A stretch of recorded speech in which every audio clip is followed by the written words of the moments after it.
Good afternoon, everybody. My name is Donna Fiesel, and I'm your host of Afternoon Drive Home on IC Radio. In the town of Geraldine, Alabama, we get news and entertainment. You can also find us on television, channel 182. That's local to North Alabama. Then you can also find us on channel 182, as well as Roku, Abundant TV, found on Roku, Apple TV, and Amazon Fire. Yeah, I don't know. We've done all these folks who are listening. I'm not sure which is the most popular. I'm hearing a lot of Roku, some Apples, and a lot of Amazon Fire for some reason. How about you, AP? AP Steadham is with us, by the way. Hey, Donna, good afternoon. Glad to be on your show. Hey, Donna, I'm not sure. I hear those terms, but I have something different at my house, so I'm not certain. Yeah, it's kind of fun. Now, Roku is kind of like the stick you can buy. And we got the more expensive one. It kind of adds a few more things that we wanted to do. You just stick it in your TV, and you've got to have internet though. Got to have internet service. Yeah. And bingo, you've got television. You don't have to have an antenna, and also you're not paying for any kind of cable or anything like that. Yeah, it's a nice feature, I guess, to bring it on. You can travel, I believe, with those types of sticks. So, as long as you've got the username and a password, you're ready. Yeah, the flexibility, sure. Yeah, well, technology has changed everything, and technology has changed football. Oh, it sure has, Don. I mean, they have these this communication from the sideline to the press box where all the coaches are there, and instantaneously they're sending information and photos of defenses and offenses and special teams, the way they line up on the field and making all their adjustments, and you're speaking clearly and directly to the quarterback after he sits down and comes to the sideline. I mean, it's there's no question that communication has changed the game. It's improved the game. It's made it a better game because everybody has better instructions through the communication. It's just much easier to do. But this has always been my thought about that, because I know security. I've had my identity stolen before, and it took forever to get that straightened out, but it did get straightened out. How are you not certain that somebody's listening in, like a kid in his garage, and then he wants to sell that information? Well, the leagues, Donna, they hire professionals that are responsible for managing the security of the system itself. So they have a lot of money, Donna, and they don't mind spending it for the top level people in that profession. That's all part of it as well. Now, you're going to have a new time segment on Afternoon Drive Home. It's going to be on Mondays, and I'm really excited about that because, man, your head is going to be just swarming with all kinds of great things that happened over the weekend. Right, exactly, Donna. I'll be able to give my analysis and commentary about the teams that won, that were supposed to lose, and the teams that were supposed to lose and won. We'll have that right on Mondays so people can get some information about their team, and then we'll give a little preview of the upcoming games for the following weekend. So it's a combination of two things, Donna. We can analyze what transpired that past Saturday and then look forward to the next Saturday and those matchups and the significance and the implications. So yeah, I'm fired up to be that new time slot on Monday, and so many things happen on the weekend, Donna. It's fresh, and people are still discussing those moments that change the outcome. I think it's going to be really awesome, and then I'm really proud of AP because he also, you're growing by leaps and bounds. So you have another show coming out. Yeah, we're so excited, Donna, that we're going to be having a syndicated weekly 1-hour show as at this moment to be in 5 states, but we're delighted that you're going to be one of our presenters for the new show. And I said you're going to get a little bit more of AP than you have in the past. So I hope people can appreciate what we're trying to do and bring to them, because we try to entertain and inform. Donna, those two things are on our mind, and we like to discuss and analyze and give commentary and we'll have a guest every week, national/regional guest for one of the 4 segments. And I try to bring in people that maybe you've not heard, somebody new. I think that's to keep it exciting and fresh. Well, they're rising stars, and we're beginning to see them come out. And I know you are, you're really in that seat to see that.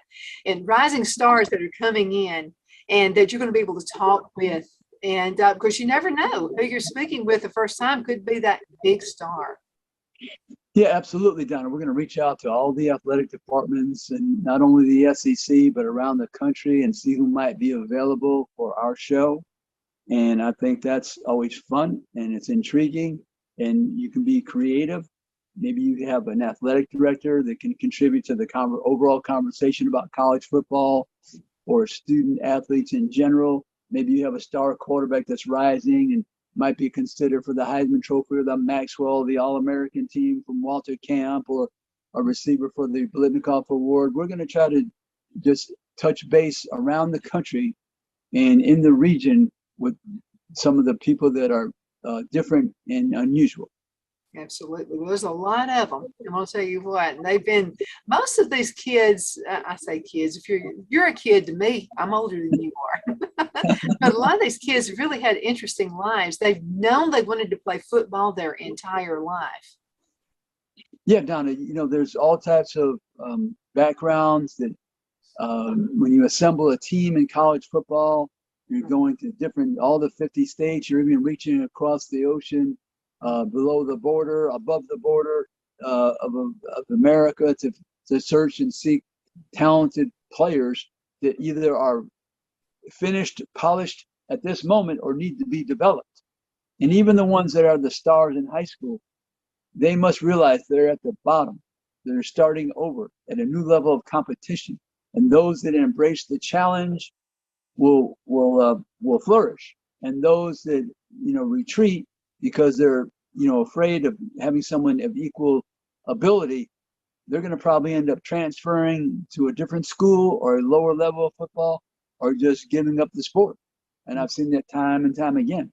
But as you said, players come from everywhere, Donna. Former players have sons who like the game. That's all. You know, there are women who are athletes. They raise sons who play the game of football.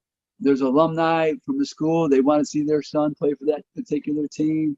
There are women who are alumni of that school that have the same aspiration for their son to play for their school. So yeah, it's fun to meet all these different people and try to understand how they were raised. Mm-hmm. You know, there's a lot more kids who grew up without dads, you know, and they always had like a big brother type organization that helped them along as well. But, you know, I think an unsung hero is coaches, you know, and that's whether it's, you know, it's a pee-wee coach or it could be a high school coach or it could be your college or pro. And they're good. And I know that you talked to some of the guys who played for Coach Paul Bear Bryant. And he was a huge mentor, even to the ones who had great dads. Exactly, because they saw him as a leader. And Donna, those are very rare. It takes a strong personality to lead, Donna, because you're going to have some failure along the way. And you have the shoulders to accept failure on your way to having success. And that's for women and men. And so when you come across a coach that maybe he sounds like your dad or your mother and is providing you with some guidance that you feel is sound, you're going to keep close to that person. And that's important because you're with a coach down to almost every day of the week during football season. Definitely 6 days, probably, maybe even 7 on that Sunday. So definitely 6 days a week for about 6 months. That's a long time in 1 year to be with the same person. So you better treat everybody like family, but you still have to hold people accountable and be responsible, and you're trying to teach them.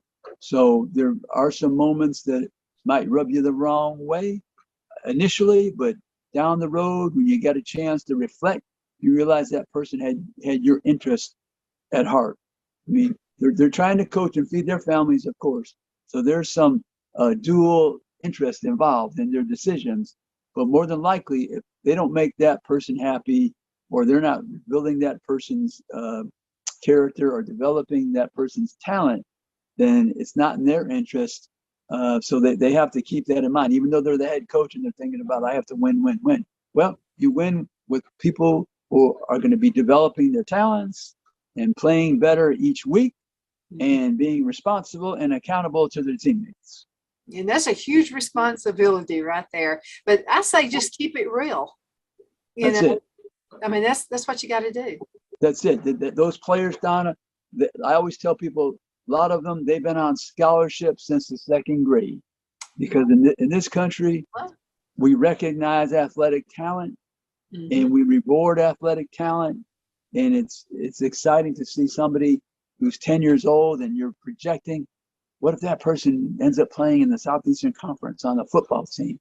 And so whether it's consciously or subconsciously, they're given favors along the way. And I think it's pretty interesting too, when someone wins, let's say the Heisman Trophy, and they're always giving folks that they thank, and a lot of them will choose maybe the first grade school teacher who gave them a shot. Yeah. Or maybe a coach in Pee Wee or high school or whatever, and along with their parents, grandparents, or whatever, but they always mention someone who mentored them earlier in life. Yeah, Donna, when you have success in life, nobody does it alone. There are people who are, when they say self-made, well, that's a term that is all relative. Would you consider self-made? Because somebody made sure you were in school. Somebody, when you didn't have the resources, maybe they provided them for you. I don't care if it was a friend. I don't care if it was a mentor. I don't care if it was a coach, an assistant coach, a principal, a teacher. You're getting some assistance along the way, whether you realize it or not. Self-made, that's a relative term in my book. I totally agree with that. And somebody somewhere saw something in you that was magnificent. And they got that, and they helped expose that and make you a better person. Right. No, and you probably have accepted the responsibility of, I need to get better. What needs to be done? I've got to have the discipline every day to follow through with whatever assignments or tasks that are placed in front of me. So that's part of sports, and that's why it transcends life. And it's something, if you played sports, number one, you're competing. You don't have to compete against the other teams. You're competing against yourself to be your very best. That's what's most important, Don.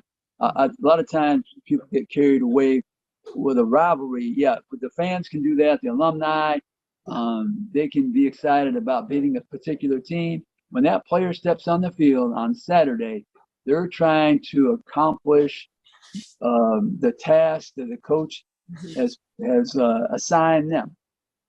And if they fulfill that assignment, there's going to be success with that position, and then therefore their team. Absolutely. Let's talk for a few minutes. You've got a lot of players you're going to be talking with this week. Are you excited about that? Oh yeah, Donna. Every year I look forward to attending the SEC Media Days. This year it will be in Atlanta, Georgia, College Football Hall of Fame, and a hotel right next to it. And we're going to be have an opportunity to speak to the head coach for about 20 to 25 minutes. And then they're going to have 3 players, Donna, with each team. And so in chronological order, it starts on Monday with LSU's coach. He's a brand new first-year coach who migrated from the University of Notre Dame, Brian Kelly. He will speak first at 11:30 before after the commissioner of the Southeastern Conference. And then on Tuesday, Alabama with Nick Saban, his 3 players that will be with him is Will Anderson Jr., the linebacker, Bryce Young, the Heisman Trophy winner, and Jordan Battle, the safety. Then on Thursday, we have Tennessee with Josh Heupel, and he's going to have his quarterback is going to be with him, Hendon Hooker, Cedric Tillman, the wide receiver, and one other player. I think it's a defensive player. I think it's Trayvon Flowers. And then Auburn will follow. Brian Harsin, he will be speaking on Thursday. Derek Hall, the defensive end. John Samuel Shanker, the tight end, and also the outstanding running back Tank Bigton. So I'm definitely going to zero in on those 3 coaches and those 9 players along with others.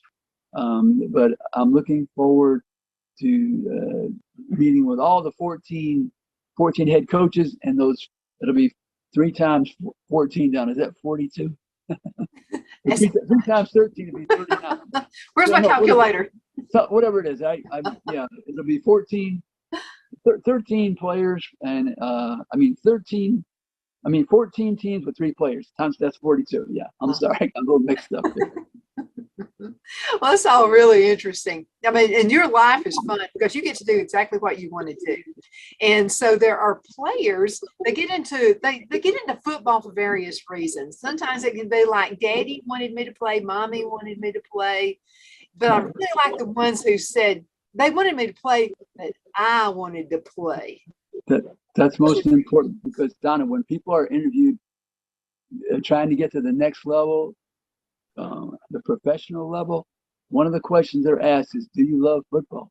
And believe me, Donna, not all players love the game of football. They enjoy Saturday playing the game of football, but practicing during the week and in the weight room and all the other responsibilities that it entails to play that fast and violent game, they do not embrace, they do not enjoy. So that's important if they love football. Maybe they had an older brother, maybe they had an uncle play football, grandfather.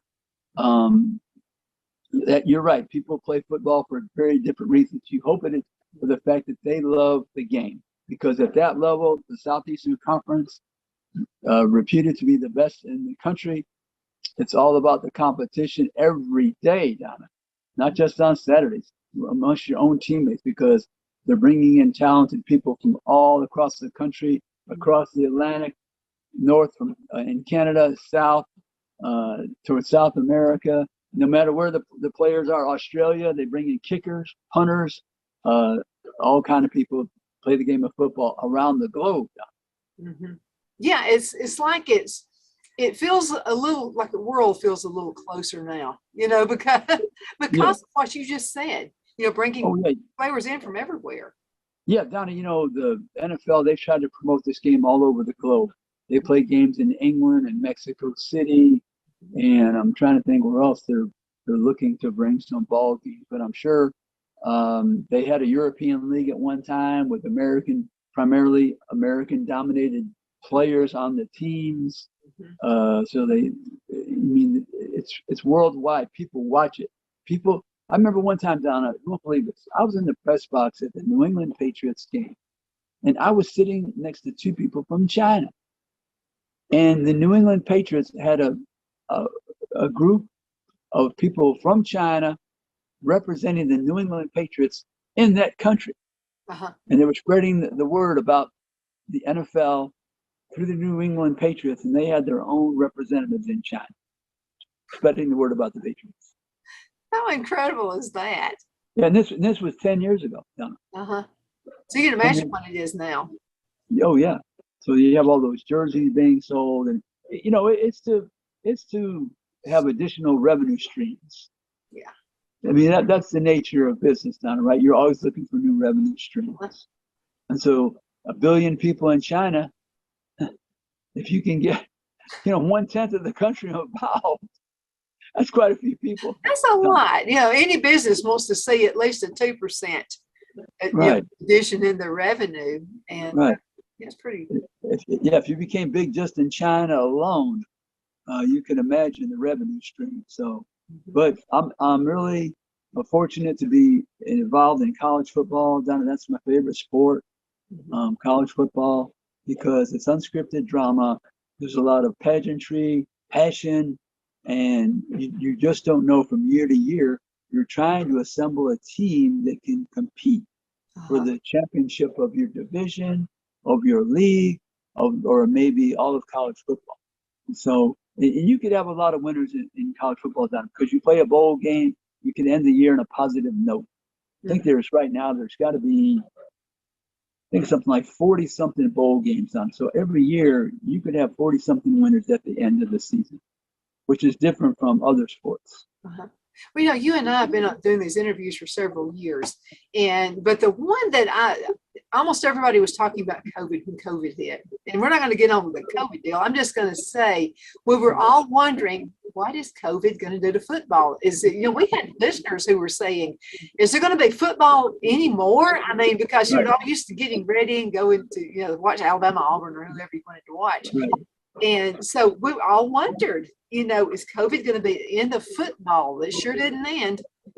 I know, because football is a collision sport. Forget contact, it's a collision sport. So there's no way around not touching the other player. So it was remarkable the way they navigated through that couple of years when we had to try to maneuver and, like I say, play the game of football with this pandemic. It was difficult, but I think we learned something about each other.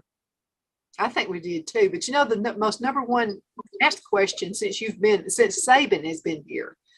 Every year, people are sending those questions. Is this the last year Saban's going to be here? I heard he's going to Texas. I heard he's going to. We've heard that a lot. Well, Donna, let's get this straight right now. Let's put an end to that. He is going to Texas. They'll be playing in Austin against of course Longhorn, he is. September 10th.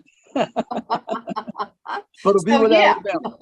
Yeah, so he is going to Texas. We finally straightened that out, Donna, on the show, on your show. I'm proud too.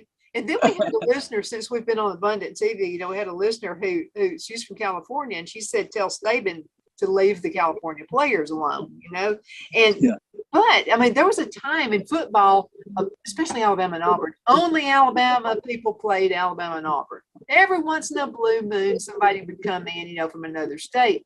But it's beginning to be a little more prevalent now. Oh, yeah. Alabama and Auburn both, they recruit players from all parts of the country. But, they're trying to dominate their rosters with the best from Alabama. I mean, that's the number one goal. Can I get the best people from Alabama? If not, I'm going beyond the borders, whether it's Georgia, Tennessee, Mississippi, Florida, the Carolinas, Virginia, Pennsylvania, Ohio, California, Texas, Louisiana, Arkansas, Oklahoma, all those places where it's important to play the game of football. And you can find people everywhere down. Alabama has become the Notre Dame of the South. They recruit 50 states now. And Auburn is moving in that direction as well. I'm glad to see that too. And then I wanted to ask you about one other thing. It's got to be tough. I mean, okay, let's say your mother is Cher. Cher is like one of the best singers ever, but your mother is Cher. How could you possibly go beyond Cher? You know what I mean? So your dad or your granddad was a huge college football star. And then you're the son, you're coming in and you're going to try to, how do you do it? How do you have your own identity, in other words? Right. I think you've lived with that name your entire life. You don't know any different now. And it's funny you bring up that story because I was at the Manning Passing Academy. We all know the legend Archie Manning played for Ole Miss from Drew, Mississippi. And then he had two sons, Peyton and Eli, both won Super Bowls. One played for Ole Miss, one played for Tennessee.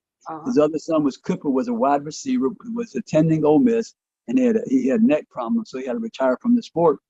Come to find out, he's got a son, Archie Manning. That's the grandson of Archie Manning, son of Cooper. He committed to the University of Texas. So Donna, when they're growing up, that's what they know. This is my last name. Yes, my grandfather or my grandmother was great in sports. My sister was great in sports, or brother. It does not matter. This is my name. I'm going to carry it the best I can. And that sense of competition probably inspires them. I would think so, but I would think somewhere in the back of your mind, you're also thinking, am I going to be as good as my dad? Am I going to be as good as my granddad? I think that's probably, I think so, subconsciously, probably so, Donna. But I think for everybody else, if you're on a team, you're thinking about one of your teammates. Are you going to be as good as that player? Or you're competing for a position at let's say the quarterback. Am I as good as this player? So I think everybody has that sense of, am I good enough? Yeah. And there's a person in their world that they're trying to see, can I match that his or her talents. I think so too. But I think more of that pressure probably comes from, the fans more so than the players or anybody else. Well, Don, I think that the players who want to compete at a high level, there's no one who criticizes their game more than themselves. That self-criticism. Even though a fan may think that they want to win more than that player, nobody wants to win more than that player who's practiced so many times in their life, they're for years and years, to become a better player and help their team win some type of game or championship or title. I think so too. But you got to stay motivated, So relationships also play into that. What if you've got a girlfriend who doesn't want you to play football? You got to make a choice. I would think you're probably getting a new girlfriend if you. I would think so too. She's the one who'll have to adapt, because that's your identity. That's part of your identity is playing sports. Not your complete identity, hopefully. So if you love sports, you're gonna ask her, look, can you adapt? This is what I love. I would not ask you to give up something that you love. Absolutely. Football is going to be here before we know it. And I'm so excited about that. We have lots of topics to talk about, all through the year. Basketball, you've turned me into that now. So that there was a time I didn't watch basketball, and I did. But there's something so exciting about football when it begins. So I know you see a lot of insight. You see a lot of things that the rest of us don't see. Right. If you had to pick a top 5, right? Are you afraid to make that choice yet? No, I probably have in my mind 5 to 8 teams probably, Donna. I would start with Alabama because they have the Heisman Trophy quarterback, and also I believe they have the best defensive player who affects the quarterback of the other team, Will Anderson Jr., the linebacker, number 31. So in Alabama, their defense overall is solid with every unit, the front, the defensive line, the linebackers, and the secondary. They have a good kicking game, and you have Bryce Young as the quarterback. The offensive line is a huge question. They have some good receivers. I don't know if they have any All-American receivers. The tight ends are adequate at the moment. We'll see if someone develops further than just being a journeyman type player at this point. But Alabama, I'd say number 1. I would say right now I'm looking at Ohio State, number 2. They have the quarterback, C.J. Stroud. He's from California. He's going to be a Heisman Trophy contender. They have a new defensive coordinator. They have tremendous receivers down at Ohio State. They had great ones last year. They have young ones coming right along that I'm sure one of them will probably be an All-American, if not 2. And defensively, like I said, they have a new coordinator, so looking to improve in that area. The third team, Donna, I would probably I would say Georgia, the defending national championship. I'm giving Kirby Smart the benefit of saying that he can replace the 15 players that went to the NFL. He's recruited well through the years, and he's good at developing players. On the defensive side, I think right now, quarterback, I think, is still a question mark with Kirby Smart and his staff through the years. But I think less than a minute. Oh, you have a defense. I'd look at probably right now another team. I'm looking at it's Clemson. They have to rebound from last year, and I'm looking at USC as kind of a dark horse, Donna. They got the quarterback from Oklahoma, Caleb Williams, and they have the Biletnikoff Award-winning receiver. So that's probably the best combo in the country at the moment. So those 5 teams, I have that dark horse in there, Southern Cal. There you go. AP, thank you so much for being on the show today. It's always fun. Can't wait for next Monday. That's going to be a lot of fun. We're going to be airing this show just a little bit later in the week, and I'll keep you informed about that as well. Everybody take care. AP, you have a great time out there with those interviews. Thank you, Donna. My pleasure, as always. We'll see you later.